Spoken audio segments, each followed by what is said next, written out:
As promised, man. Keying up my teams, keying up the NFL. Now, we got Jackson Kruger Sports. What's to make of Caleb Williams on the Chicago Bears, bruh? In my opinion, I think he's our franchise quarterback. From what we've seen, this is a really good season. A lot of good things to come from him and Ben Johnson. You know what I'm saying? This was their first season together. And look how far we made it. We're only gonna make new additions. Now, granted, I know people are saying stuff in the offseason about our DBs. We had a lot of DBs go. But that's fine, bro. It's okay. Just wait. There's good things to come. There's good things to come. But anyway, man, let's check it out. Let's see what Jackson Kruger Sports is saying, man. All right, let's talk about Without further Caleb ado, Williams, a really interesting player.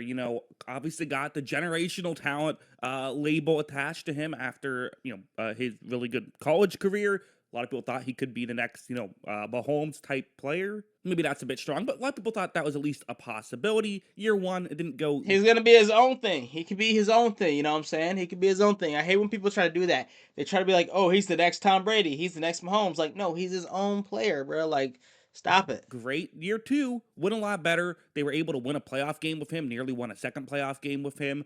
What about him as a player himself, though? Because again, team, a lot of success. Him as a player, kind of an up and down second year, right? Like starting off with this play, I do think that this is where some people might put a bit of a critique with his game, which is very much he is a product of the Ben Johnson system. And that's not a bad thing, right? I mean, every quarterback is with their offensive coordinator to some degree, right? But you see right here, 3rd down and 12, it's zone. Now, I will say this: that I see Caleb Williams. I see him make really smart plays, but then I do see him like make dumb plays, or like sometimes he fails to pass the ball, or sometimes he doesn't pass the ball on time. I just want to see where he's going with this, because I kind of am on that trend where I do see like Kelly Williams make really good decisions sometimes, but also make really bad decisions. Coverage, you have a receiver running a route, trying to push defensive backs further down the field, another more over the middle route that Williams will look towards. Watch, he takes the snap, and this is, good well called play right here, as there is just, the Packers don't do a great job of covering over the middle. Again, this is short of the sticks, but the idea is there's enough space here. You can hit DJ Moore on this play, and he can run and pick up the first. Williams' throw accurate enough. They're able to pick up a completion right there, get the first down. The knock on this is the same knock that I've given on Jared Goff in years past. I think when Brock Purdy was getting MVP consideration, his first year as a starter, I kind of brought this up as well. And it's fair to bring up that there are just a decent amount of these plays that are schemed open, that aren't the highest degree of difficulty type of play for for a quarterback. But it's also worth noting that those 3 quarterbacks I mentioned, Purdy, Goff, and then Williams, who we're talking about now, with Purdy and Goff, they both had sustained success. So it's not totally fair to say that they're not good quarterbacks. And in fact, a play like this is exactly why Williams can. So are you dog? So is he dogging on their play schemes? Like, bro, like, are you mad about their plays that they're making? Are you saying that they're not great because of the play? Elevate what's already a good schemes, and we'll talk more about this later on in this video. But So what? I don't know. What does a play scheme have to do with, like? What's the knock on the play scheme have to do with? I don't get that. What's that to do with their individual greatness, bro? As like a player, like their play scheme's gonna be based on their coach, no?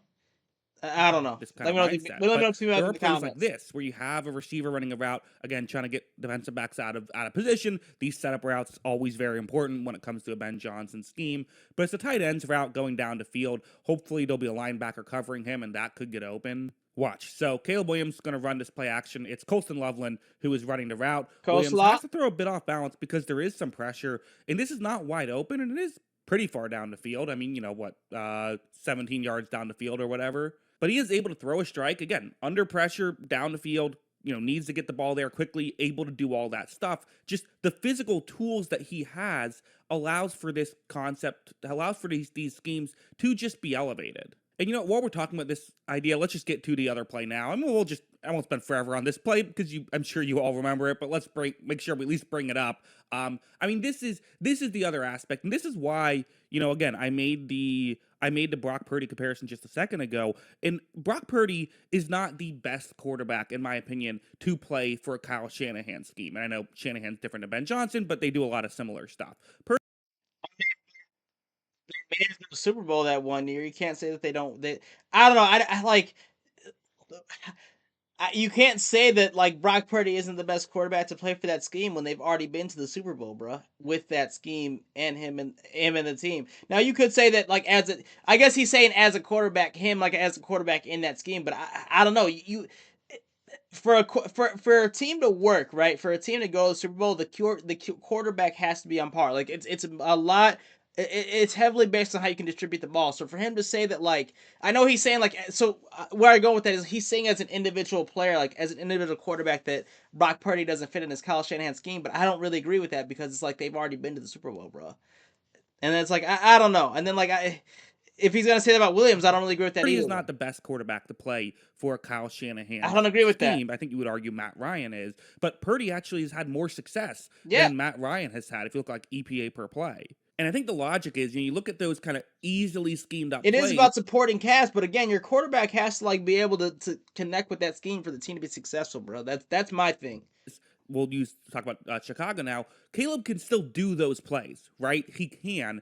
And this is where he can also add stuff to the table. So when this play begins, this is a play that does not work as designed. Nothing gets open right away. Pressure eventually comes towards Williams. Again, for most quarterbacks, the simple stuff for Ben Johnson, they can do. Williams is one of many quarterbacks who can have success there. But here is where Williams can elevate the whole offense, is just do good enough as a game manager to manage a game that is And certainly sometimes there, he does. and then also be able to be an elite playmaker. This is an impossible. And sometimes play. he is. He is at a dead sprint basically on 4th and 8. I mean, look at this throw. He makes against crazy his body. that, To and get that the ball down. he does, and that's what I'm saying. He makes crazy ass plays all the time. We reacted to all the, you know what I'm saying? We reacted to them. He makes crazy ass plays all the time. There Give to Caleb pick up Williams a that bit of credit. conversion. They don't win that He is football a huge game playmaker. if Williams doesn't make that play. They're down 11 at that point, 5.5 minutes left. The game's over if they don't make that play. The fact that he was able to do that, that's just pure talent. And this is why you just have to believe in Caleb Williams, I think. Yeah. And even making the Goff versus Caleb Williams comparison a little bit, my critique with Jared Goff was when things like this happen, he isn't really able to, he's a pocket passer. He's not able to do this kind of stuff. Having someone like Williams is actually kind of the perfect fit for a Ben Johnson scheme, even if sometimes we don't necessarily think of it like that. Although there are some negatives as well. We're going to touch on a few of those. Even one that's maybe not a huge deal, but still worth discussing. We'll talk about that in a second. But first, let's talk about this.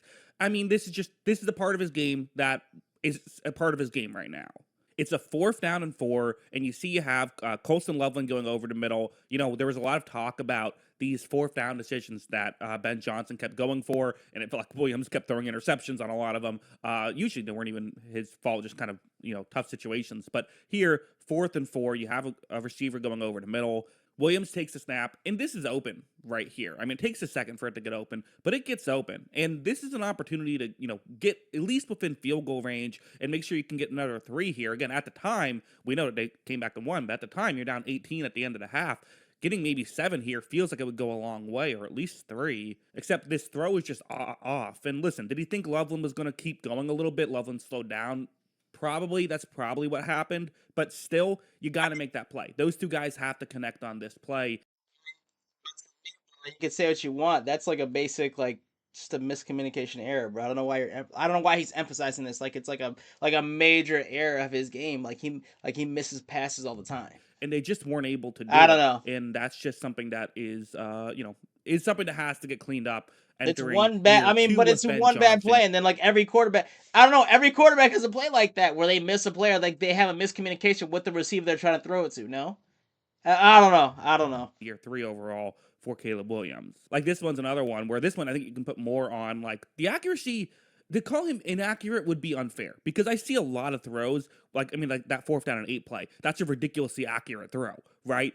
It's just there's inconsistencies with his accuracy is the better way to phrase it. This play, you see a receiver running a route trying to get open towards the sideline. Williams takes a snap. Again, I'm not gonna say this gets wide open right here. Williams has to throw a touch earlier than he wants as well because there was pressure coming. So bit of a tricky play, but at the same time, where would you like this football? You would like this more towards the sideline, kind of lead your receiver, and and he has a sort of underneath leverage, so try to get it there. Instead, this throw is too far towards the middle and too high, and just wasn't really competitive football right there. So you'd have loved to see him throw a competitive ball in that situation. So there are some of those. Finally, one last nitpick Okay, so he is here. okay. So okay, I guess he is saying the major, like his pass. I guess some of his passes do need work. I guess that's what he's saying. This That's what he's trying to situation, say. and this is why, even though this is a critique, I'm actually not going to crush him for it. So you see zone But in coverage. You my see there's a opinion, I don't know. He doesn't have, in my opinion, because that's what Jackson Kruger's saying. In my opinion, though, he doesn't have like.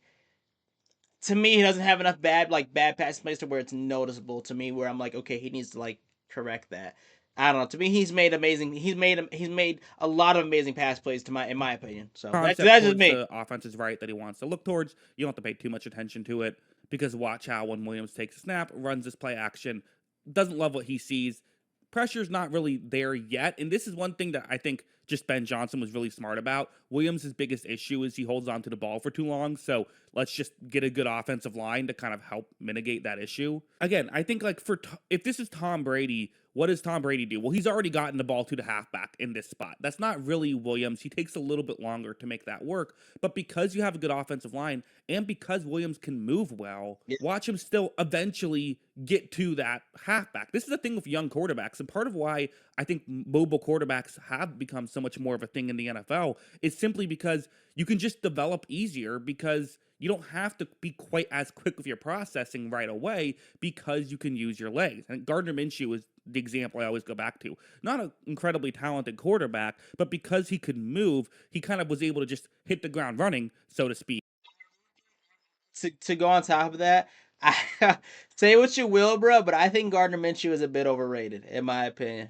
I just think he is. Yeah, like what? But I mean, I get his like what Jackson Stewart just said. Yeah, I agree with that. Like, but I still just think he was an overrated QB. That's just my opinion. His legs made up for his being a rookie or being a second year player and not Yeah, knowing I kind guess of so. the game fully just yet. Well, Williams has essentially that same thing, but obviously he's just a much more talented player. So yeah, I mean, again, really tough guy to evaluate. I feel like I've said so many positives and negatives about him in a way you usually don't, but I still think he is one of the most talented quarterbacks in the NFL right now. I'd say He yeah, yeah. doesn't quite have the processing that some Yeah. I other love. guys have just yet and has some accuracy issues that he has to work on. But if he can fix those things, he can be a star. And to be honest, even if he doesn't get perfect at those things, he can be a star because he's in a position to succeed. That's what I think. What do you think? Let me know in the comments below. I think so. That's what I'm saying. I agree with that. I think he's totally a star. In my opinion, I think Caleb Williams can be a star again.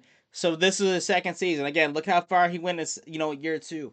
Um, and again, this wasn't this video wasn't like I don't know. This didn't reveal like shocking information to me. Like and like some of it was kind of like yeah, I get where he's coming from, like where Jack Kruger was saying, but it's like some of these were also like, bro, are these just not common miscommunication errors that like quarterbacks have with their receivers sometimes?